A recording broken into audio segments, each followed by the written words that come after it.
Would The Adventures of Tom Sawyer by Mark Twain have been as iconic if it were written by Samuel Langhorne Clemens? Or would 1984 by George Orwell hit the same if it were written by Eric Arthur Blair? Probably not. Imagine reading Big Brother is watching you and thinking, okay, that's nice, but who is Eric? You might even stop to Google him, and suddenly the dystopian nightmare begins. Today we're diving into the fascinating world of pen names and how some of these authors have managed to keep their identities a secret to this day. Why would someone choose not to use their real name on their book?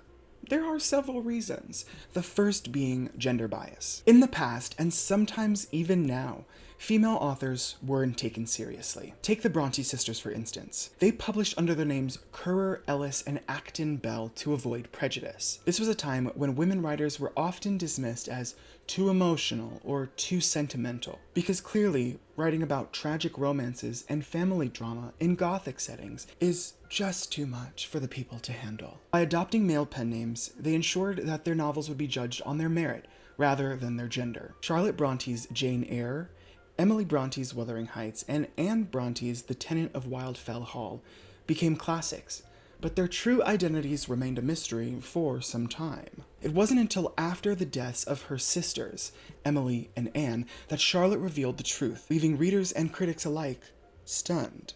But spoiler alert, even after revealing their true identities, people were still obsessed with their books. Their story highlights the immense barriers women had to overcome to have their voices heard in literature. Stephen King created Richard Bachman to publish more books without oversaturating the market. He managed to keep this a secret for years, allowing him to explore different styles and themes. J.D. Robb is actually Nora Roberts, who uses this pseudonym to separate her romance novels from her crime thrillers. This is interesting considering she's got over 250 million copies of her books in circulation. As soon as you open the book, on the back cover, there she is. She's not trying to hide anything. John le Carré, for example, is much catchier than David John Moore Cornwell. Similarly, Daniel Handler wrote under the pen name Lemony Snicket for a series of unfortunate events. The mysterious tone of the name perfectly matched the series' dark and whimsical style, creating an authentic author persona that became as recognizable as the books themselves. But these authors keep outing themselves, just leave it a secret. Branding through pen names isn't limited to fiction. Authors of self-help and motivational books often use names that align with their desired image. This isn't all that often today, as everybody wants recognition, but it was something that was popular in the early 20th century. For example, James Alfred White wrote All Creatures Great and Small under the name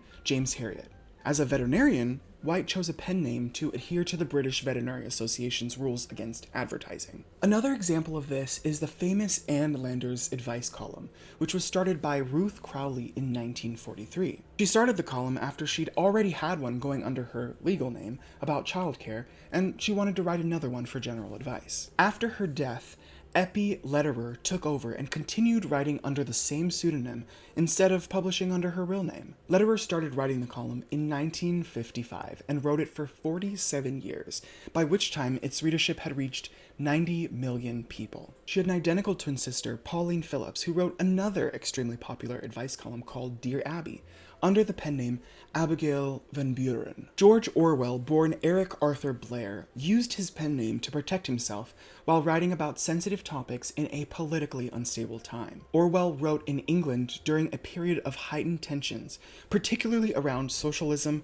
totalitarianism, and colonialism. His critiques of oppressive systems, such as those in 1984 and Animal Farm, put him at risk of being targeted by both political authorities and extremist groups. The pen name allowed him to address these topics more freely while maintaining a degree of personal safety. The same cannot be said for Salman Rushdie, for example, who writes under his real name. After his book The Satanic Verses was published in 1988, a kill order called a fatwa was put on his head by the supreme leader of Iran. The book, a piece of fiction, criticized Islam and portrayed the Prophet Muhammad in a way that upset a lot of people. In 1991, the Japanese translator of the book, Hitoshi Igarashi, was stabbed to death. In 2022, 33 years after the fatwa was issued, a man attacked Rushdie, stabbing him several times on stage, get this, at a conference about protecting foreign writers who were being threatened for speaking out.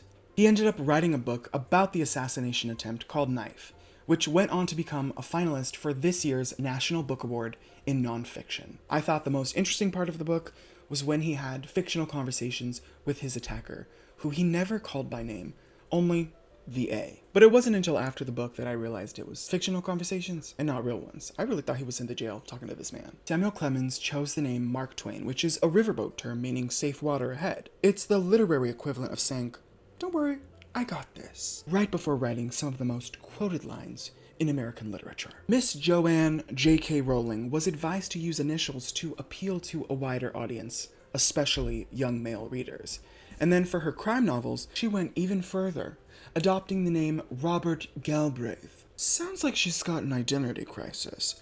Maybe she's the one who needs to get her pronouns straight instead of worrying about everyone else's. Theodore Geisel started using Dr. Seuss after a college incident where he was caught drinking, which was against the rules of the college at the time. As a result, he was banned from writing for the school's humor magazine, Jack-O-Lantern. Rather than give up writing, he started publishing his cartoons under the pen name Seuss, his mother's maiden name. The doctor part came later, likely because Geisel had earned a doctorate from Oxford, though he never actually used the degree in a formal sense. From there, he became the face of whimsical rhymes and fantastical creatures, proving that all you need is a catchy name and a few talking animals to make an impact. Throw in a dash of racism and you're golden. The combination of these factors led to the iconic pen name that we all know today. Known worldwide for her detective novels, Agatha Christie wrote 6 romance novels under the name Mary Westmacott, showcasing a very different side of her literary talent. The legendary sci-fi author Isaac Asimov wrote YA sci-fi novels under the pen name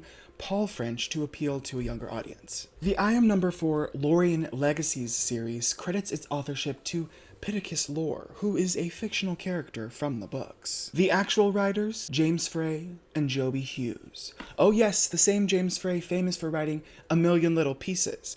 The book he said was based on his real life and then later said, okay baby, I exaggerated a little. More like A Million Little Lies. Is that the first time that joke has been made? No, but I made it anyway. Frey and Hughes kept quiet about their collaboration, not because they're such devoted artists that they wanted to maintain the mystery of it all, but because of behind-the-scenes drama. Hughes left the project most likely after writing the second book, The Power of Six, with Frey. This is unsubstantiated, but according to the I Am Number 4 wiki, once Hughes left the project, Greg Boose was hired on. Boose is an unofficial ghostwriter for the third book in the series, The Rise of Nine, and at least one other novel. Boose has not been credited for his work, but has hinted at his involvement on social media and on his website, which details his ghostwriting for 2 YA novels that hit the New York Times bestseller list. I'm pretty sure he left at some point as well, and James Frey wrote the rest of the series by himself. I may just have to look into this one. It could all just be real-world writer drama, but I like to think maybe they're secretly covering for the real Pittacus Lore. Now, this isn't related to anything literary, but I just found this out, so I need to share. Known for her acting, Lucy Liu used to create fine art under her Chinese name Yu Ling, keeping it separate from her Hollywood persona for over 20 years. There are 3 authors that I know of that have managed to keep their real identities a secret to this day. Chuck Tingle remains one of the greatest mysteries of our time. His books, known for their outlandish absurdity,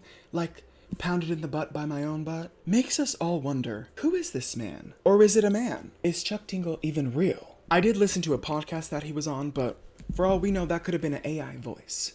His true identity has never been confirmed, so I guess we'll never know. I would just keep the secret till the day I die. Thank you very much. Elena Ferrante, the author of the Napoleon novels, has remained completely anonymous. The Italian author has kept her identity a secret for decades, despite global fame and numerous attempts to unmask her. Most likely by men, because men are obsessed with that kind of thing. B. Traven, the elusive author of The Treasure of the Sierra Madre, has had his identity debated for decades. Was he a German anarchist, or was he just really good at keeping secrets? Some things in life must remain a mystery, like how B. Traven really feels about treasure. These mysteries add a layer of intrigue to their works, drawing readers into not just their stories, but also their identities. Maybe they're just sitting back and watching us squirm while they write more books. Because if we can't solve the mystery of their identities, we might as well read on. Should you, as an aspiring author, use a pen name? Here's a quick checklist. Yes, if you're writing in multiple genres, you want to create a specific brand identity, And you want to value your privacy. Know if you want to build a personal brand around your real name, you're aiming for credibility in a specific field or niche, or you find the idea of maintaining two identities exhausting. Pen names aren't just tools, they're part of literary history. They've allowed authors to transcend societal barriers, explore different creative avenues, and protect themselves from political or personal harm. The legacy of pen names reminds us that sometimes the name on the cover is just as compelling as the words inside. And if it says by Chuck Tingle, anything can happen. That's it for this one. Mahalo for watching. I hope I've inspired you to read something today, and I'll see you next time. Happy holidays, and good night.